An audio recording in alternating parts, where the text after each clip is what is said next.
আসসালামু আলাইকুম সুপ্রিয় শিক্ষার্থীরা। আজকে আমরা দ্বিতীয় অধ্যায়ের দশম ক্লাস নিয়ে কথা বলবো। এইটা এই অধ্যায়ের শেষের ক্লাস, দশম ক্লাস দ্বিতীয় অধ্যায়ের। আজকে ঈদের সালাত থেকে ঈদুল আজহা, এটা আমাদের পাঠ্য বিষয়।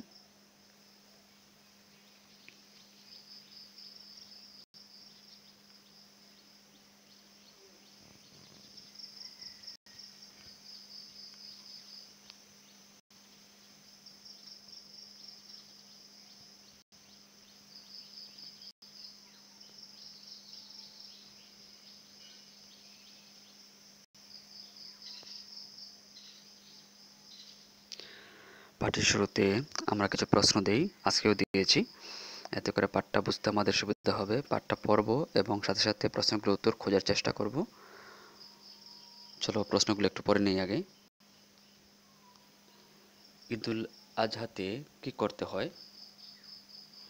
ঈদুল আজহার কুরবানি কি? মানে ঈদুল আজহার কুরবানিটা ফরজ, ওয়াজিব না সুন্নত সেটা। ঈদুল আজহার কুরবানি ওয়াজিব হওয়ার ইতিহাস কি? মানে ঈদুল আজহার কুরবানিটা কীভাবে এসেছিল সেটার কাহিনী। ঈদুল আজহার মাসের নাম ও তারিখ লেখো। কোন মাসের কোন তারিখ আরবিক, কোন মাসের কোন তারিখ ঈদুল আজহার তারিখ সেটা লিখবে। ঈদুল আজহার তাকবীর, ঈদের দিন রাস্তায় পড়া কি? মানে ঈদুল আজহার যে তাকবীরটা আছে রাস্তায় পড়াটা সুন্নত না ওয়াজিব না ফরজ সেটা। ঈদুল আজহার তাকবীরের বাংলা উচ্চারণ লিখো। ঈদুল আজহার তাকবীর ফরজ সালাতের পর কতদিন পড়তে হয়? মানে ফরজ সালাতের পরে ঈদুল আজহার যে তাকবীরটা আছে সেটা কতদিন পর্যন্ত পড়তে হয়। ঈদুল আজহার তাকবীর কোন কোন মাসে কোন তারিখ দিতে হয়? ঈদুল আজহার দিনের কাজগুলো লিখো। মানে ঈদুল আজহার যে কাজগুলো আছে, ঈদুল আজহার দিনে আমরা কী কী করি, নামাজ কীভাবে পড়ি, তারপর কি করি সেগুলো লিখবে। চলো পাঠের ভিতরে নিজেরা পাঠটা আরও পড়বে নিজেরা, তারপর কিছু কিছু প্রশ্ন তৈরি করবে।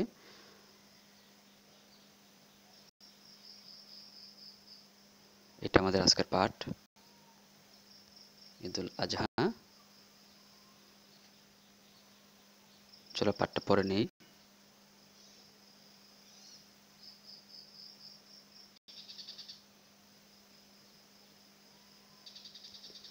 ঈদুল আজহা, দ্বিতীয় ঈদ হলো ঈদুল আজহা বা কুরবানি ঈদ। ইসলামী দৃষ্টিতে এটি গুরুত্বপূর্ণ দিন।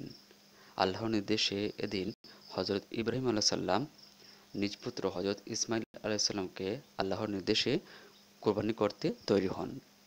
তার এ ত্যাগের স্মৃতিস্বরূপ মুসলমানদের উপর কোরবানি ওয়াজিব হয়েছে। তাহলে কোরবানিটা হলো ওয়াজিব, ওয়াজিব কাজ।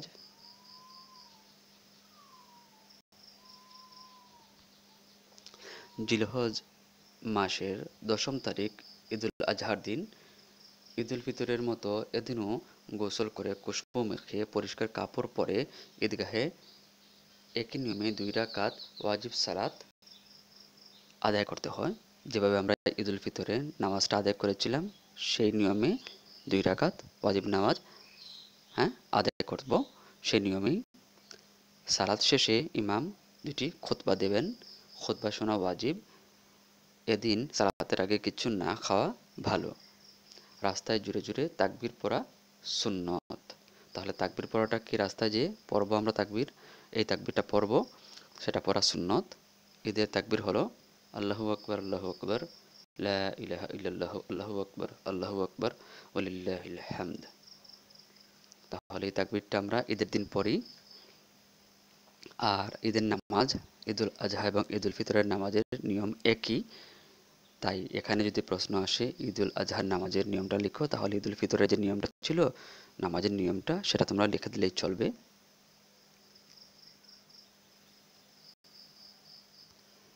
জিলহজ মাসের 10 তারিখ ফজর থেকে 13 তারিখ আসর পর্যন্ত ফরজ সালাত শেষে এই তাকবীর পড়া ওয়াজিব। যে তাকবীরটা একটু আগে পড়লাম সেটা জিলহজ মাসের 9 তারিখ ফজর থেকে কত তারিখ? 13 তারিখ আসর পর্যন্ত ফরজ সালাত শেষে এই তাকবীর পড়া কিন্তু ওয়াজিব। এটা কিন্তু মনে রাখতে হবে, খুবই গুরুত্বপূর্ণ কথা। ঈদুল ফিতরের দিন এই তাকবীর আস্তে আস্তে পড়তে হয়। সালাত শেষে কোরবানি করতে হয়। কোরবানির গোশত ৩ ভাগ করে ১ ভাগ নিজের জন্য, ১ ভাগ আত্মীয়দের মাঝে বিতরণ করবে, আরেক ভাগ গরিবদের মাঝে বন্টন করব। এভাবে ঈদের খুশিতে সবাই শরিক হতে পারি। এতে সমাজে মধুর সম্পর্ক স্থাপিত হয়।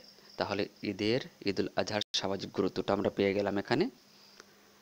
আমরা ঈদের এ মহান শিক্ষা নিজেদের জীবনে বাস্তবিত করব, মানে ত্যাগের শিক্ষা, যে আমরা যে ত্যাগ করলাম, কোরবানি করলাম আল্লাহর ওয়াস্তে, আল্লাহকে খুশি করার জন্য। তাহলে ভালো কাজ করব আল্লাহকে খুশি করার জন্য, ত্যাগ স্বীকার করব, সবার সঙ্গে মিলেমিশে ঈদের আনন্দ উপভোগ করব, ঈদের এ শিক্ষাকে সমাজে ছড়িয়ে দেব, সমাজে একে অপরকে আমরা সাহায্য করব।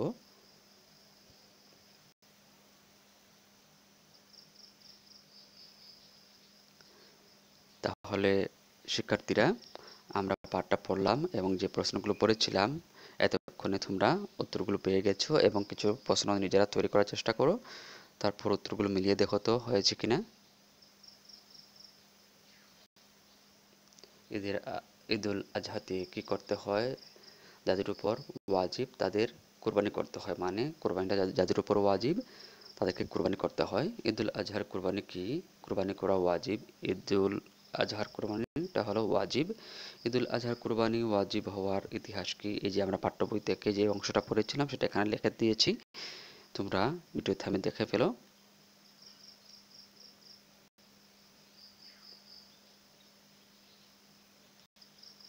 পরের অংশে যাই।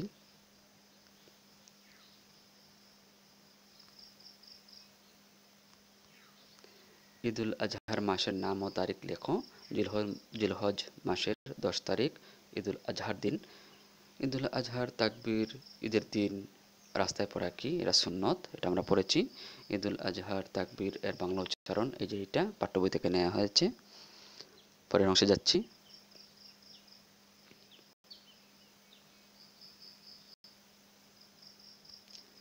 ঈদুল আজহার তাকবীর ফরজ সালাতের পরে কতদিন পড়তে হয়? এইটা এবং ঈদুল আজহার তাকবীর কোন মাসে কোন তারিখ পড়তে হয়, দুইটার উত্তর একই ধরনের, ঠিক আছে না? প্রশ্ন ভিন্ন হতে পারে কিন্তু উত্তর একই হতে পারে। যেটা আমরা পড়েছিলাম, জিলহজ মাসের 9 তারিখ ফজর থেকে 13 তারিখ আসর পর্যন্ত ফরজ নামাজের পর এই তাকবীরটা দিতে হয়, যেটা আল্লাহু আকবার, আল্লাহু আকবার, লা ইলাহা ইল্লাল্লাহু, আল্লাহু আকবার, আল্লাহু আকবার, ওয়ালিল্লাহিল হামদ। সেটা পড়াটা ওয়াজিব, কিন্তু এটা খুবই গুরুত্বপূর্ণ একটা কথা।